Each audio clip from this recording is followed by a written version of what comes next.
Hello, everybody. I'm going to take a look at Saturday's games, talk a little bit about the players, the coaches, the quarterbacks, and going forward. Well, Minnesota took off on Cincinnati yesterday. Looked like Cincinnati was dead, but they fought themselves back and won the game by 3 in overtime. For a lot of people, that was a push. For some people, they were able to get 2.5, and they actually covered that number. Or if they played the money line, like I do, with short prices on favorites, they would cash there too. Pittsburgh at Indianapolis. This might be the last run we see with Tomlin. He's a good coach. We know he's a good coach. We know he's done good things over the years. But I don't know what decade he's coaching in right now, because this club is a mess. The quarterbacks are a mess. The play calling's a mess. The schemes are a mess. I can't believe that he still has the locker room in his side. This might be his last year. It should be his last year, in my opinion. Nobody's going to deny what he knows about football, but the production isn't there.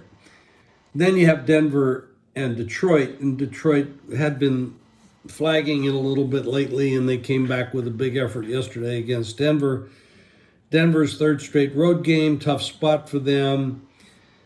We know the head coach there is going to be there, and we know the quarterback's going to be there, and that is probably not a happy marriage.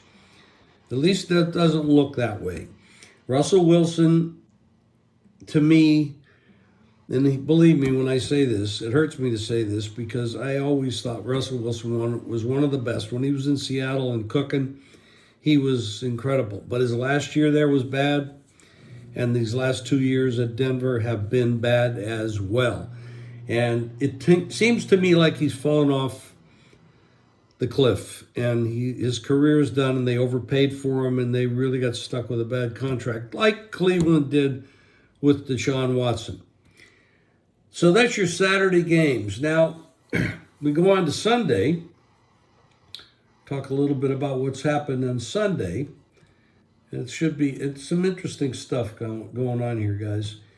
If I can get the machine to work the way it's supposed to.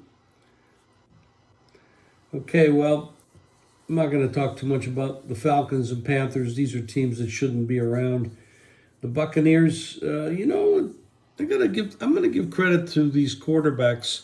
Baker Mayfield's playing pretty well. Seems to have an idea what he's doing now. He's really matured into the position. He's definitely one of the better quarterbacks in the league. Definitely one of the top 32. He should be a starting quarterback in the league. Love for the Packers. A lot of people wrote him off, said he couldn't play. He can play. He can play. The Texans amazingly won the game. They down quarterback or hit their quarterbacks out. They still won the game. I like the quarterback for Tennessee. I like this kid, Levis. I think he's got a lot of potential. He's got a cannon for an arm.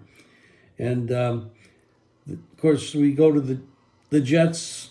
They're a mess. They're a mess. I don't know. Aaron Rodgers goes there without an offensive line. He might last one game. Miami, this is interesting. Miami is going to host Dallas, who's going to be playing, off the Eagles, off the Bills, then go to Miami. It's a tough spot, but Miami hasn't done well against good teams. And we got a little tweak with their wide receiver, Hill. Might be a little hurt with the ankle. It's going to be very interesting. Going forward, head coaches, I'm glad Staley is out. I don't want to see people lose their job, but he never deserved that job. In my opinion, it was a very, very bad hire.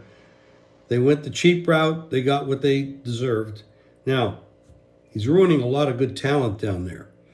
But this is the same organization that had a Marty Schottenheimer's 14-2, 13, whatever he was. Amazing head coach. They got rid of him. So someday I'm going to do an analysis of ownership. And there's some bad owners. We know that. We just got rid of one in Washington. So they made a move. They got rid of him 2 years late. If he was ever to be hired, he should have been fired 2 years ago. Anyway, now what they do, they got a quarterback that's out for the year, very talented. Let's see what they do going forward. But if you get him out, Tomlin out, Rivera is going to be gone. The guy in Washington, the ownership is in Washington's up, is gone also. It's going to be a real interesting change. This has been an off year for the NFL. A lot of teams don't really play NFL-style football. I know Tom Brady said it. There's others who are saying it. The quality is low. But some of these guys are developing. They have some potential. And they're probably going to be better initially than the kids coming out of college that they're going to draft high. So I'm looking at that. I think there's going to be some real interesting choices made next year. And you have to remember this. It's hard to find coaches. It's hard to find offensive coordinators, defensive coordinators. It's hard to find quarterbacks that can play at this level. It's hard to find anything that's going to work well at this level. And that's true in any business. Every time you hire someone, there's sales manager, accounting manager, whatever, it's hard to find people that are going to perform at the level you expect or need. And it's the truth in the NFL, of course, like anything else. So it's going to be a real interesting offseason. I'm going to recap all the Sunday games when they're over. And we'll talk to you soon.